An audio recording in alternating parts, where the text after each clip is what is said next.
it's officially afternoon, so good afternoon, everyone. Welcome to this very special session, Horizons Women in Education. And the organizer asked me to let you know that there's water on the back, there's tea and coffee outside, and you can bring your brown bags. So this is supposed to be a very cozy session and a very friendly chat, and what we'll have in the next hour.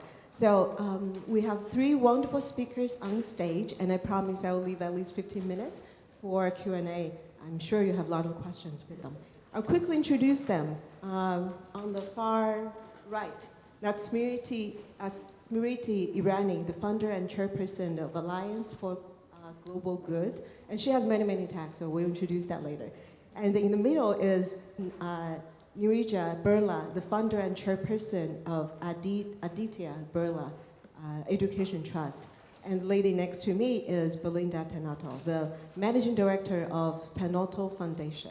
And myself is Li Xing, the managing director of Taishin Global, and an old friend of PAA. So lovely to see all of you here. And today our discussion is about women in education, and all three of them bring very different experiences. Some with the government, some from the business perspective, combining business and philanthropy, and some from the oldest philanthropy family in India. So there is also history in that. So I can't wait to start the discussion. Let me start with Nija, please. What brought you to Aditya Birla Education Trust, how you came to be? And tell us a little bit about the family history as well, and what made you to decide to set up your own trust and foundation. So the family has been into philanthropy since decades, actually. My husband is the sixth generation, sorry. My children will be the seventh generation. And the family has been into philanthropy since years, right from building temples in the country to educational institutions to sustain livelihood. So it has been, it's something that has, it's intergenerational, if I may call it. I decided to launch and start the Aditya Birla Education Trust, and primarily focusing on mental health and education and menstrual health and hygiene. And so I believe that each of us in this room who's into social impact has a calling. We all have a different reason what attracts us to a cause, and a lot of times it's our own lived experiences that shape us. And for me, I think it's been organic. So when my children were small, I sort of saw when they were ready to get to school, and I realized that education was very unidimensional. And I think it lacked the holistic approach. And that's how I started getting into education. I also realized that there was a lot of stigma attached to children with learning disabilities, which I saw around with my children's buddies. And I got into putting up schools and curriculum for children with learning disabilities. My own experience as a young mom, I had a bad experience with postpartum depression, and later on as a caregiver, I realized how difficult it was to even come to terms with mental health, because the stigma was just so much that then getting help for it was very difficult. And I realized that my own experience taught me, had I had experience and awareness around mental health, my ability to deal with it would have been much better. And then I realized, why not take my lessons and, if it can help people around, what better way to sort of heal? And that's how I got into mental health. So it's been quite an organic journey for me. And here we are, 16 years into the trust, 9 years into mental health, and looking forward to now doing lots more. And tell us the scale of it, how many people you've already helped? So in mental health, we've already reached out to about 180 million in India, all through our online and offline campaigns. And direct beneficiaries have been about 6 million in the last 9 years. Yeah. Incredible. That's quite impressive, isn't it? Let's move on to Belinda. Just like Nija said, everyone has a personal calling and have some interesting experience that brings you to where you are today. What's your calling? What's your experience? Let me first start by introducing, the family. So my parents never graduated from high school. Not because they didn't want to, but because they couldn't. So fast forward 20 years, when they were building their first factory in Sumatra, in the rural part of Indonesia, they realized there were people around them that still were not getting access to good education. So then what started out as a single school, building a single school next to the factory, rolled out to become a multi-year strategic student learning outcome focused, impact focused basic education program, partnering with the government. My personal story, it's funny. When I was young, on every birthday, instead of holding a birthday party or giving us gifts, my parents would bring us to the orphanage. And they wanted us to share our toys. It cannot be new toys. It has to be the toys that we already own or books we already own. Because for my parents, it was important that we embodied the sense of gratitude. And this is the same spirit of gratitude that I feel that we really aspire to when we do our work at the foundation. How can we, the more you have, the more you have to give. So that's really what motivates us. Especially when a lot of the issues that we're dealing with are complex and interconnected, and also require your quick, fast decision making from the foundation. Thank you. What a lovely story. And then I'll move on to Smriti, and she has a wonderful story as well for any of you who checked out her speeches on the YouTube. And I would love to hear that story. But like I said, she wears many, many tags, and I need to print out to read them properly. So she was the youngest minister in Modi's cabinet, and then also the first woman to hold offices as the Union Minister of Human Resource Development, Union Minister of Textile, et cetera, et cetera. And she wrote, and under her leadership, India developed a national education policy, and that is with a focus on gender equality. So before getting into the policy part, tell us your story as well. So I'm the first girl in my family to work. At the age of 16, I stepped out and worked on the streets of Delhi trying to sell some cosmetics for a fee of $2 a day. And I recognized that I didn't have the money to complete a college degree. I'm 49 today, but my learning curve came when I realized that education was not only to chase a degree, it was to help me understand the world around me better. It was not essentially to reflect on the employment I currently had, that being of a public servant. And in the 10 years that I was a part of the cabinet, that is when I did my Howard Extension School learning for organizational behavior, for environmental policy. Then I did something in business ethics from the Judge Business School at Cambridge. Then I switched. I wanted to learn fintech 5 years ago. So I contacted somebody at Berkeley and studied the fintech program from Berkeley. This July, I've now turned into a guest lecturer at Berkeley, so life comes full circle. I believe that, and this is my personal journey, we look at education from a perspective of financial independence. Many women look at education from the perspective of societal independence. Many of us, be it in philanthropy or in policy, look at education from the perspective of getting our institutions ready for women. And most of that is directed towards literacy. Most of that is directed towards pursuit of a degree. Times have shifted tectonically, and one needs to ask whether our institutions are not only helping us create literate women, are we also helping create women who are leaders? Essentially not limited to, let's say, politics or corporate, leaders in any walk of life. So when I took the responsibility as Minister Education, I realized that my country's education policy was 34 years old. And all the changes that had occurred in academia the world over within my own country did not reflect in the policy that was set.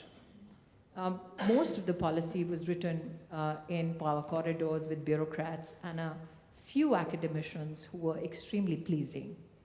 And I think that I'm somebody who created quite a conundrum when I said, let's reach out to people that the policy is supposed to service.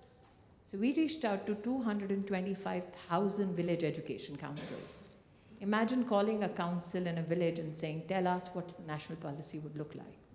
Tell us what you want your children to study. That is for the first time that I saw democracy truly tested. People presume that in a democracy, it's only those in positions of power that know how to speak to policy. And I was flabbergasted at the kind of information, at the kind of aspiration that one saw reflected. I reached out to every education officer in every district in the country, every parent-teacher organization, every teacher, apart from reaching out to institutions like the UNICEF, the UN Women, the UNDP, telling every Indian, including people who were ideologically or politically opposed to my government, to say we are creating a national policy that will help serve 1 billion plus people. We cannot be myopic about it. And I think I did that because when I was a kid, or when I was just a citizen and not in politics, nobody asked me. So I wanted the citizen's voice to find a reflection. As Neerja said, hers is a family of 6 generations of contributing to many facets in India. But what about the regular Joe or the regular Jane? Do they get to have a voice? So I'm very proud that not only did I help build the first national education policy, which for the first time in the history of my country now has a separate fund for gender and building infrastructure for gender-based academic interventions. I helped build India's first MOOCs platform. And when in 2014 I said, let's digitally build education, people thought I was out of my mind because there was no pandemic. And they said, why would anybody study digitally? Brick and mortar is what mattered. So to see the shift, and the Prime Minister suddenly gave a clarion call to build toilets across all schools in India. Why? Because our dropout rates for especially girls who are from poor families, from marginalized communities, just shot up when they reached the age of menstruation and they wanted a safe place for themselves. We built in just 1 year 425,000 toilets across all schools of India. And suddenly we saw enrollment going up. So if you look at the numbers between 2014-15 to let's say 2022, enrollment shot up by 32%. And as a woman, I realized, and I started speaking to women, I said, whoever had the privilege of, let's say, pursuing a PhD, I asked the women who dropped out as to why would you drop out? And they said, well, I would get married, move cities, move institutions, and suddenly I would leave my education behind. We made credit movable across the country, and the number of PhDs went up by 99%. So I think that when you come to a position of policy and suddenly put on the gender hat, you can bring about or affect change unknown to many, and it will see through. Education is an aspect which has a long gestation time. It will not show you miracles immediately. And in a world where people seek instant political gratification, it will not show you the results now. It will show you a result a decade, 2 decades later. But I'm happy that at least I was a part of that wheel of change. And that came from being a 17-year-old who could not afford college. What a wonderful story. I think we should need... That deserves some clapping. Truly inspirational. And also you bring digital technology to education as well, especially the, I hope I'm pronouncing this right, the Posham tracker. But we can... That is something I built as a minister, gender. We have close to 1.4 million nutrition centers in my country. We have a workforce of 2.2 million women who service those nutrition centers. And the Prime Minister was desirous that we digitally connect all of them. And apart from building the education digital system in my country, I was extremely proud to build the largest nutrition tracking systems in the world. Today, we managed to build it in 1 month, deploy it in 2 months, that too during COVID, because I was very, very worried about the fact that will supplementary nutrition reach children under the age of 6 and pregnant and lactating women in my country. Borders were shut, movement was closed almost, and these nutrition service centers were serving women who are pregnant and lactating every day. So with those closed borders and movements, we created this digital platform called Posham Tracker. President Thurman was kind enough to yesterday mention it in his opening remarks. It today has 100 million beneficiaries, 25 million women who are pregnant and lactating, 75 million kids under the age of 6, and 99% of them are linked with the national identity card, so biometric presence is available. And it helps us track every month children are measured for their height and weight as per WHO standards to see whether they are missing the growth pattern. If they are, then the systems that I built would automatically alert the chief medical officer in that district so that there is a local alert on a child who needs nutritional support. Similarly, for women who are pregnant and lactating, if they miss a single vaccination or immunization dose or a single delivery of nutrition, there's an alert given not only to local governance but also the state and at the national level. So yes, I've had the privilege of building two of the most robust technologies in my country without any money from the treasury. That's very important as well. Both of them, in fact, were an outcome of philanthropy. On the Swayam platform for education, which was built in partnership with Microsoft, and for Portion Tracker, that was built with the support of Bill Gates. This last month, on the 21st, we received the National Award for Innovation from the Prime Minister on Civil Service Days. So when government and philanthropies get together, I think this is the impact that we can create. Wonderful. That's what a vivid showcase of how you can support philanthropy and bring that really to scale. Like you said, it's important to work with the business and work with the private sector. We'll turn to Belinda. As Marietta shared with us wonderful stories in India, but you operate in Indonesia, in China, and a lot of other countries as well. So what strategies have you found most effective in reaching to youth in underserved communities in different countries? I'll share a case study in Indonesia, actually. One of the biggest success that Indonesia has had in the field of human development is in bringing down our stunting rate. So when we first started work in 2017, our stunting rate was 31%, 1 in 3 in 2017. Through great political will and a lot of hard work, and of course partnerships between the government, the private sector, as well as philanthropy, we've managed to bring it down to 19.8% as of last year. What worked, what didn't work? So it's very tragic because a lot of the things, to tackle stunting, a lot of the interventions are known. But to get to the intervention, whether it's support for pregnant women, support for lactating women, access to clean water and sanitation, a lot of these things, it needs to converge at the family level. It needs to be holistic at the family level. So that, in Indonesia, that means coordinating across 22 ministries and agencies, coordinating across our 514 districts, as well as the central government. We were very lucky because there was a big loan from the World Bank to the government of Indonesia that was promoting results-based budgeting. So districts that do well in stunting would get additional budget to continue to do well. And we were part of a multi-donor trust fund, along with other philanthropic funders from the West as well as from the region locally, to support this, to provide technical assistance to the government. What was interesting is that a lot of the innovation didn't happen from the actual service, from the actual solution, but it was the innovation in the service delivery, giving back the agency to the people, what President Tarman was saying yesterday. Because our context was so diverse, we're a country with 17,000 islands. So you can imagine, what a challenge. It is more similar to India, probably. So it was really important to empower the local government and empower the frontline workers. The village worker is going to know which mother is the one who needs support, and also know how to communicate some of the interventions. I never forget, I visited a village in rural Sumatra, and it's a pain to take iron supplements. I'm a new mother, so I know it is a pain to take iron supplements. It makes you nauseous.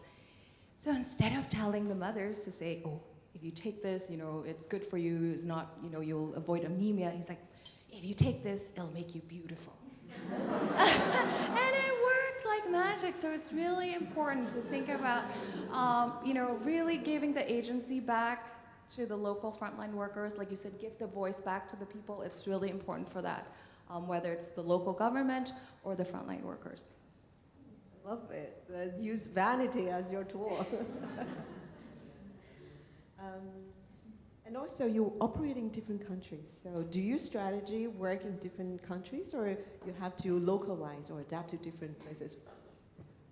I think the work that we always talk about investing in the early years, that's the program that we do in Indonesia, China, and Brazil.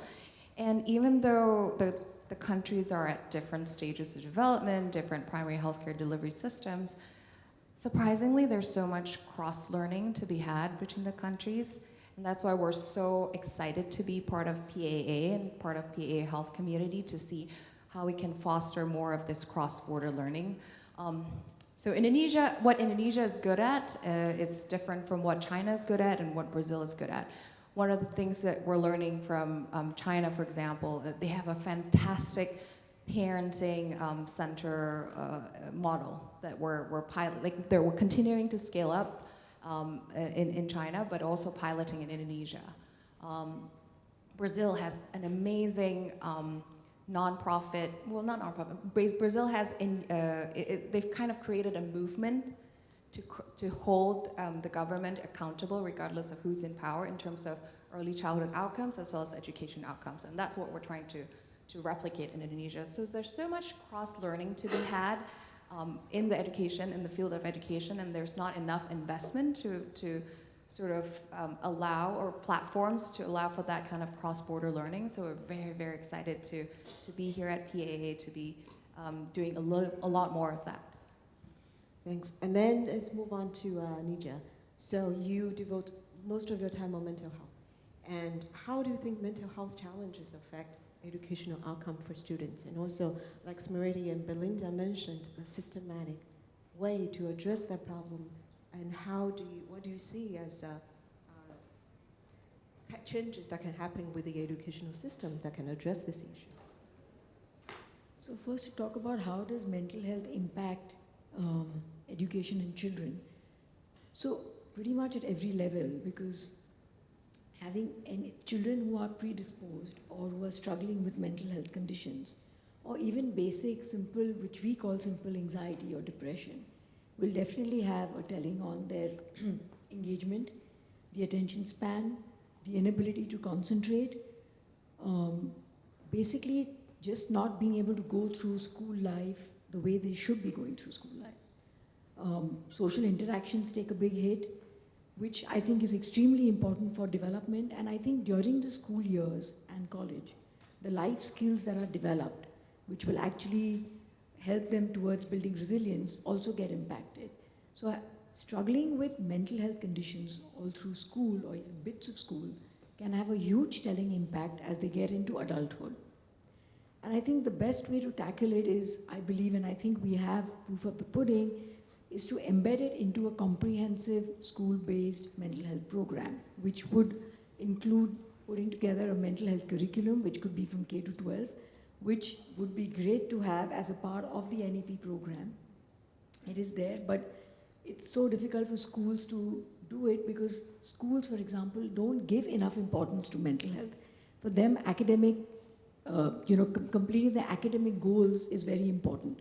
So while it is very much there, we're really trying to push that it is part of the policy and we need to implement it. But culturally, schools don't want to implement that. So implementing that and then backed with providing counseling services, parental involvement, getting educators involved, because then training them to become first aiders, training them to actually disseminate programs, help them create safe spaces so that children can actually go and speak to teachers. I think all these touch points, if we're looked into, really make a very big difference. And we are seeing in the schools that we've run this program, we're seeing a huge drop in bullying. We're seeing a huge increase in engagement in school. We're seeing a very big difference in engagement in social interactions. So it's across the board that we see a difference. It's about really giving them that integrated program. And similarly, even in colleges, we've just rolled out a program called COPE, which is again bringing together a peer support student-led program. Also helps in giving them agency back, because you make them responsible for their mental health. And mental health, as we all know, has to come from within. Very often we know we're supposed to be reaching out for help, but till we don't want to, we don't do it. So it's about giving agency back to children, to adults, so that they can actually seek help. So, bringing together student-led initiatives is what we're trying to focus on. Wonderful. And what are the challenges throughout the journey? What are the biggest challenges you face? I think right from the start, and even as we speak, I think one big challenge is the stigma. I think the culture of silence around mental health is so deep-rooted that breaking that stigma in itself is a very big hurdle. People just don't want to talk about it. So when we started 9 years ago in mental health, the first press conference that we had, just to let people know, we had 2 journalists attended. When we first started rolling out our program in schools, we didn't have a single school wanting to take on the mental health program because of stigma, because they felt that if they actually take the program, that's a message to say that they're having mental health problems in school. So schools didn't want to take it. So stigma is a very big concern. It's a very big hurdle, and we just have to chip at the block. We just got to keep doing awareness programs, keep doing a lot of online, offline campaigns. We do a lot of programs where we get volunteers to come and say paint on walls and put across mental health messages. We do music programs. So we have to just constantly do a lot of awareness programs. Another very big challenge is investment. There's a lack of social investment in mental health. I do believe it's one of the most underrated causes. And I think the impact is very intangible. It's very difficult to really measure the impact. It's very difficult to see the impact. And therefore, that makes it a huge deterrent to actually invest, to attract investment to mental health. So that's a very big challenge that we face. Very important to share.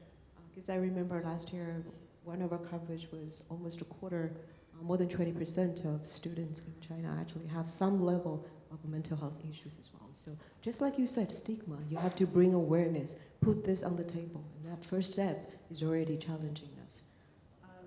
Bringing it back to Belinda and Smriti as well, what kind of challenges you face when you try to promote your program, the educational program? I think that given the perspective of the issue that we are to discuss, which is women in education, one of the aspects that Nija spoke about is the acceptance even of the resources available of the program in itself, because it's indicative of institutional failure, is a cultural challenge maybe limited to the global south.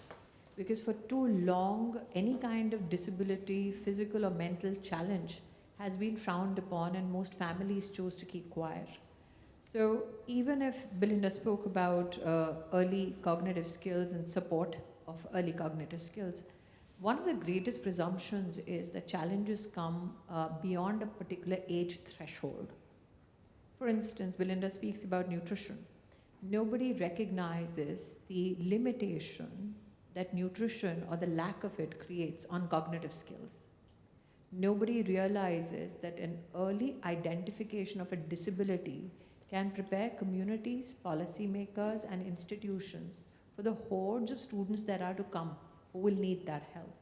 So in the Nutrition Center as a Minister Gender that we were in charge of, we for the first time in India introduced early recognition of 56 disabilities: mental, physical, emotional, learning disabilities.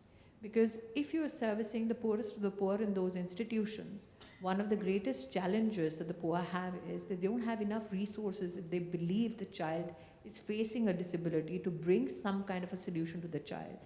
The presumption is that such solutions will be extremely costly, and the child itself will be looked upon as a financial burden on the family. The idea also was to mentally and emotionally prepare the family, especially the parent, to say that you have a center which identifies the challenge, you have administrative support that can then provide learning aids or medical support for that challenge, and then transfer that information about that child, that family, to the school system in the government sector, so that the school system is academically prepared for the child and the child's needs. The challenge is that today there is a huge transition of children from the public schooling or education system to the private education system. And the private education system suffers from the challenge that Neerja spoke about, that the very fact that you have such a child in your system or in your institution is an indication that maybe your institution is not par excellence. So that is the one issue that people at times get flummoxed, that you have the resources, you have the policy, why is there no uptake? And if I only focus on women today and education, I began my comments by saying that women were told that education is the harbinger of financial independence and social freedom. The issue is, are education institutions today serving 3 levels of engagement for women? Are they serving the talent that they have? Are they serving the needs of technologies that they have? Are they serving the needs of tasks that they have on hand? For instance, and I'll just exemplify what I'm saying. In the next 6 years in India, there will be 90 million new jobs. 70% of them will be blue-collared. For instance, in the next, let's say, 1 year, we will need 1.5 million plumbers. Nobody looks at it as a female job. We will need welders. We as a country are going to build 19 million square feet of just data centers. But in the construction industry, women are not looked as skilled labor. They are a part of the unskilled force. So which academic institution today is preparing women for those blue-collar jobs? 20% of blue-collar jobs today are held by women in my country. That means out of every 100, only 20. So if you have 70% of the 90 million which is upcoming, which are going to be in segments which women are not actually inclined towards, and neither are academic institutions, can you imagine the gap? And I'll tell you why the gap will emerge. Because today, 29% of all STEM jobs in the world are held by women. Out of that, only 8% are CTOs, maybe oscillating between 7 to 8%. Which means in terms of evolving technology, the women who are currently enrolled in academic institutions, let's say in Asia, that's only 48%. But women in technology roles in Asia are only 23%.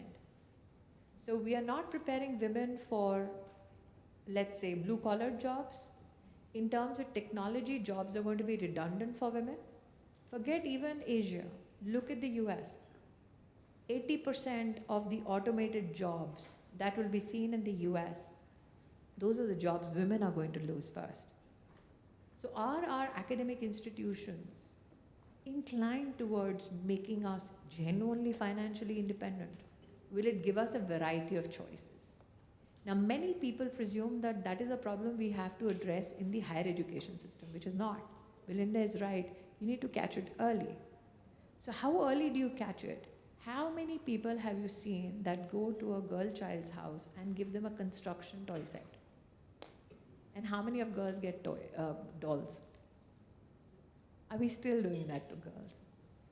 How many of us in the formative years teaching girls mathematics and science and physics?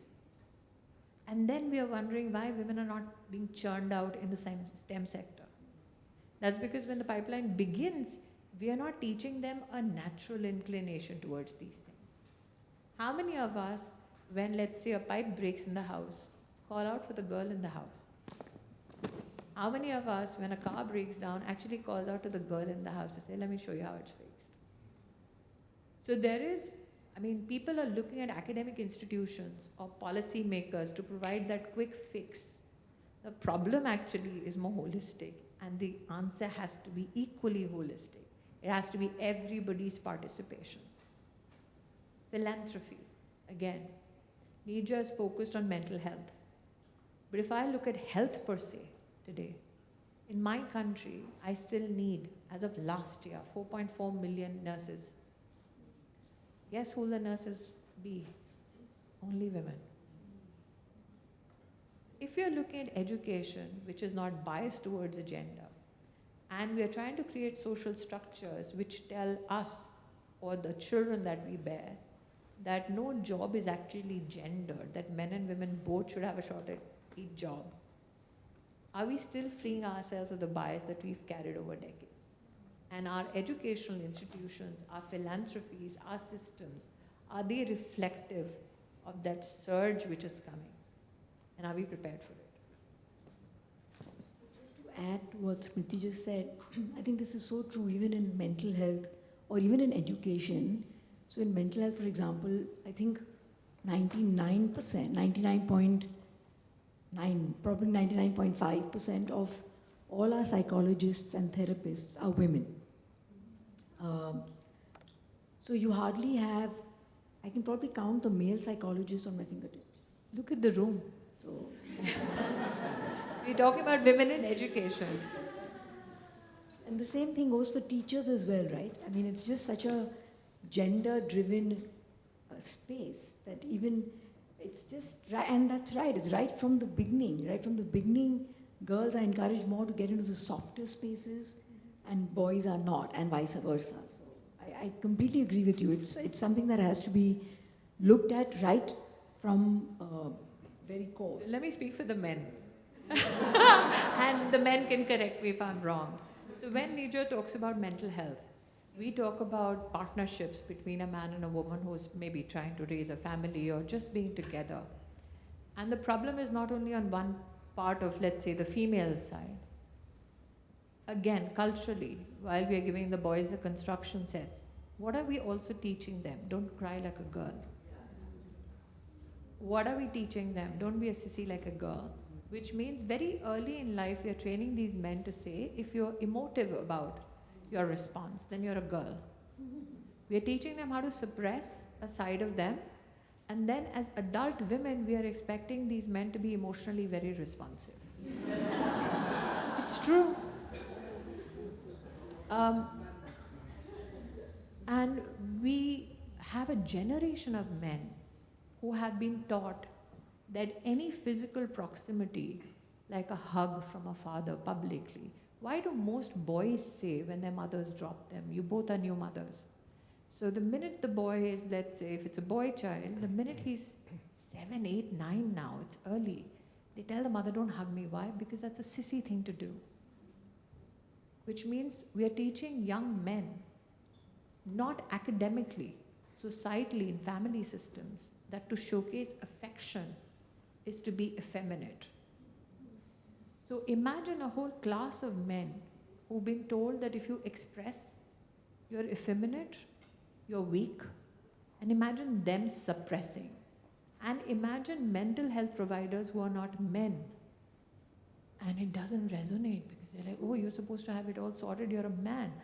So I think that though we seek solutions which are simple, we fail to recognize that the challenge is more complex. That the partnership cannot be limited to policy and philanthropy. That, as Belinda said, you have to have the family unit involved as well. So if you want to help women, make sure you keep an eye on how you're helping the men as well. We should probably set up a men education session next year's PAS. Let me turn to Belinda on the challenges you see and whether you identify some of the deep-trenched bias or the blind spot, just like the two other panelists mentioned. I think initially when we did work, there was a lot of request or a lot of swing towards hardware versus software. Requests to let's say, they wanted to build more schools or buy more projectors and things like that in terms of for the education. But fortunately, we've moved away from that. What I see right now, the biggest challenge, one of the biggest challenge that we're grappling with in Indonesia is data. It's not that we don't have data, we have too much of it, We have too much data and also there's no single source of truth. I mean, there's so much potential that can be done in terms of AI, like precision policy, delivering exactly the program that you need, like what you were saying in terms of early detection and early alerts. But in Indonesia, we're still building, the Ministry of Health is working very hard on this to create that single source of truth. It's called Satu Sehat program, and we're very proud, just as Gates was in India, we're very proud to be a philanthropic partner of that program, to create that single source of truth for the data element of things. But going back to, in terms of education, we've been investing in education for many, many years. And we've only started doing work in early childhood or early years, maybe in the last 7 years. And I'm going to share a statistic, which is really interesting. So basically, the first 1,000 days is so critical for the child's development. You know, if after 2 years the child is stunted, there is no going back. That's it. You know, whatever supplement you give to the child after 2 years, whatever additional tutoring, additional amazing curriculum that you give to the child, it's too late. The brain, you know, the brain is a very complex thing, and if the child is malnourished in the first 1,000 days, it will impact them for a lifetime. That's why we always talk about, please invest in the early years. There's a lot more science, and there's a lot more, you know, when I always ask the room, like I remember in 2017 when I asked, oh, who knows what stunting is? Maybe 3 hands. But now I think if I ask, okay, who knows what stunting is? I assume like half of the room would lift up their hand. So there's a lot more awareness in terms of the importance of nutrition and the importance of investing in their early years, but I think not enough. Not enough. So I think that's a big challenge and also a big opportunity for all of us here. Awareness. Well, as promised, we'll leave some time for the audience to raise your hand, and also, well, you don't have to raise your hand. You just scan the QR code and send us your questions, and we'll have about 10 minutes. Very good opportunity to pose your questions to the panelists. I may pick some from the questions that are in the pipeline already. What a thought on, well, first of all, all of you are wonderful leaders, and however, there's still a big gap when it comes to women leaders, especially in the developing countries. How do we bridge the gap and encourage more women to lead? Okay, so I think there are certain aspects of leadership in India which are possibly not globally known. We have 1.5 million women who are elected to office in our village systems, in our panchayat systems, which is the foundation of our democracy. I think it's the largest cohort of elected women leaders in the world. We have a president back home who's a lady, who is the supreme commander of all the armed forces.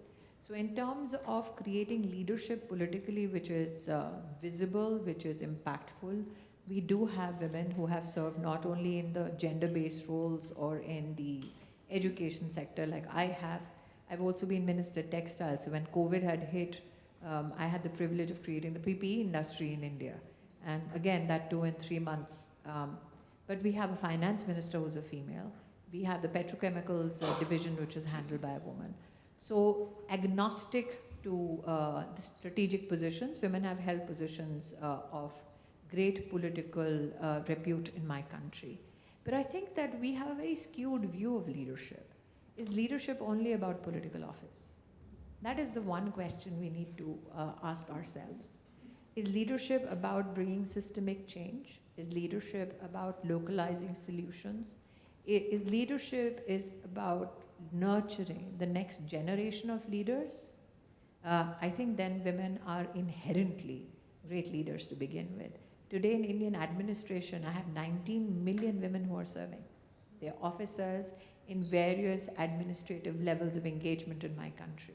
So given just the size of not only my population, but also the number of women who are servicing various segments in my society, I can say that I will not quantify leadership only from a political office.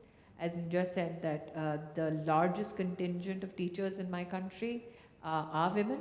And in fact, I have 6 million women who are the healthcare force in India, who are registered, who are skilled, and in government office, leading the health division in India. The banking sector in my country, the top leadership is all women. And yes, the Mars mission in my country, led by a woman. Going to the dark side of the moon, led by women. And they went to Mars at a budget smaller than a Tom Cruise movie. So.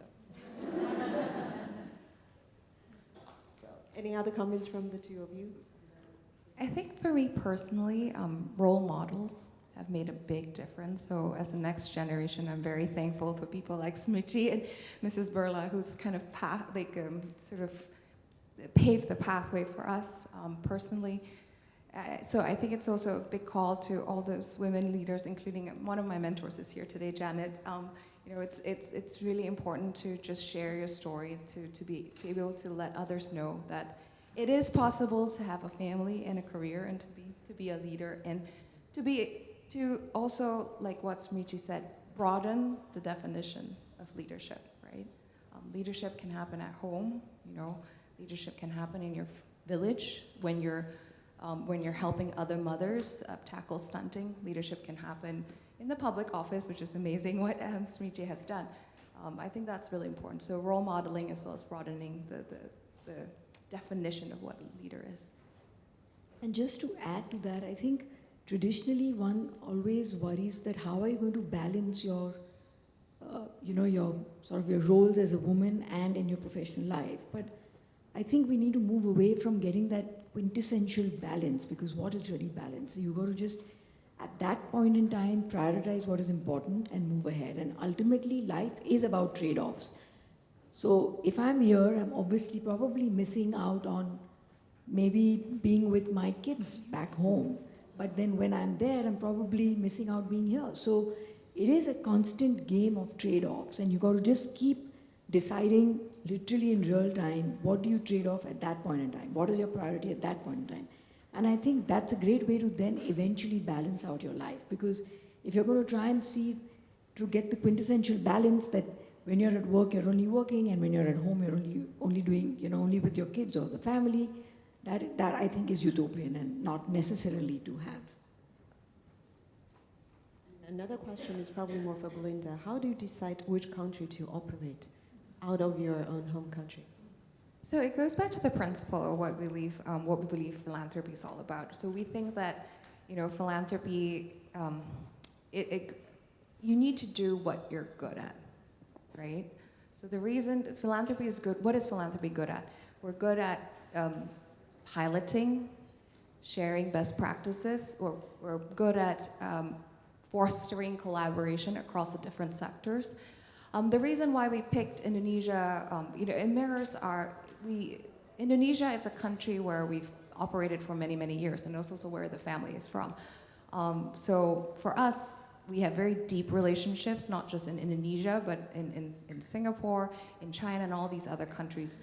So when we come in, people ask me like, oh, does the business get benefits from the foundation? Actually, I was thinking, it's the other way around. The foundation gets benefits from the business because the government and the partners trust us. The business has created social value for more than 60 years, and the foundation has only been in existence 20 years, right? So when we come in, it's with that knowledge that we are a trusted, reliable partner that is ready to foster collaboration, that is ready to be, to focus on the long term, as well as that's ready to pilot and share all the exciting innovations that are happening. The next question is for the teacher of FinTech in Berkeley. Well, how have recent advances in technology, particularly in AI and generative AI, created opportunities and challenges for you and your work? It hasn't actually. I think that one of the greatest presumptions was that technology will be an enabler of equity, which has not happened. In fact, there was a study done at Berkeley House by a lady, and she's the co-author of it, Genevieve Smith.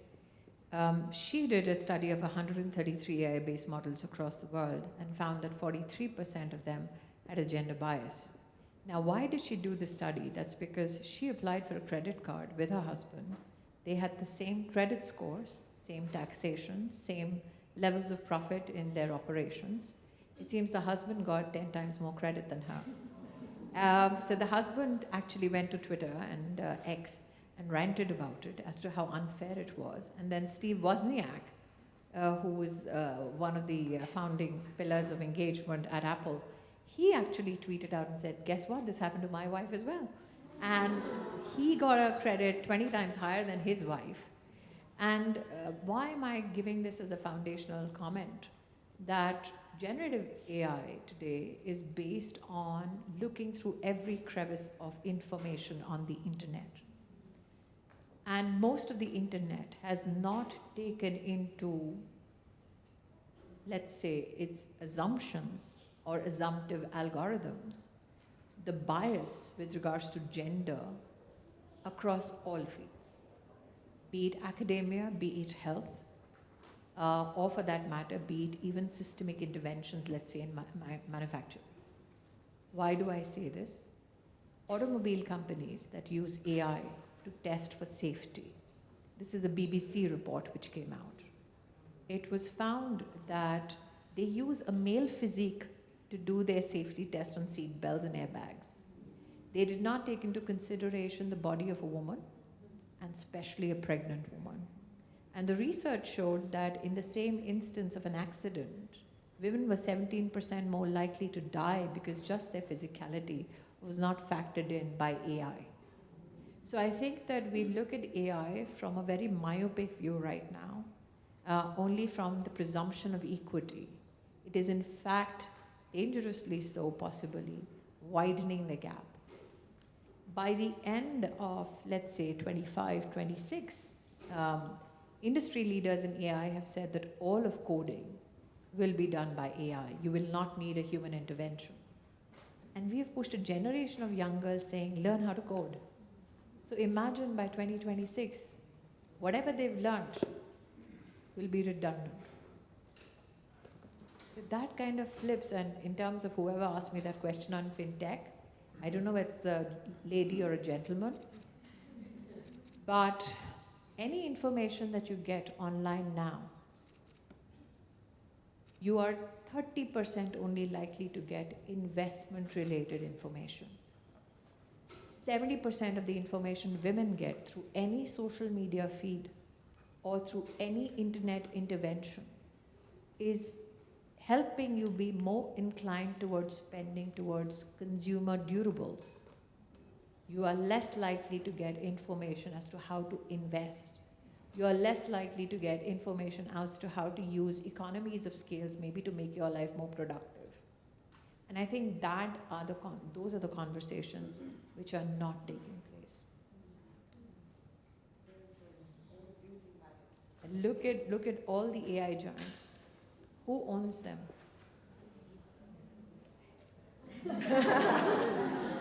Good point. I mean, I totally enjoyed the conversation, and I believe we need another hour or two, but we have only 3 more minutes left. And then I want you to wrap up probably with a more optimistic. These are the optimists. Outlook. And then I'm the pragmatic politician, so I should go last. what gives you most hope for the future of education? If you can point us one bright spot that should let us convene next year. Ironically, a conscientious society which has technological exposure. It's rooms like this that keeps hopes alive. Well said. Nija. I think I would completely allude to that. I think the fact that everyone is becoming more aware, the world is shrinking, everyone is coming together, we're all realizing that all of us across borders deal with the same kind of challenges, are dealing with the same kind of problems, and coming together instead of working in silos, I think is a great step forward. I think that really sets the tone for optimism. And every year, year on year, we're realizing that we have to come together to get the solutions. And I think that's great. I think that to me is hugely empowering. Recognition and collaboration. And last word from you, Belinda. That we have great women leaders in positions of power now to make good decisions. That's a joke aside, but really, I think a lot of the countries in Southeast Asia as well as in Asia now, I mean, we've moved so far, we've had so much progress in terms of putting great leaders, not just who's well equipped, but also have the political will to make the tough calls, right? So I think that's very exciting for us in Southeast Asia. Basically, put more women in leadership role. With that, ladies and gentlemen, let's give a big round of applause to our panelists today.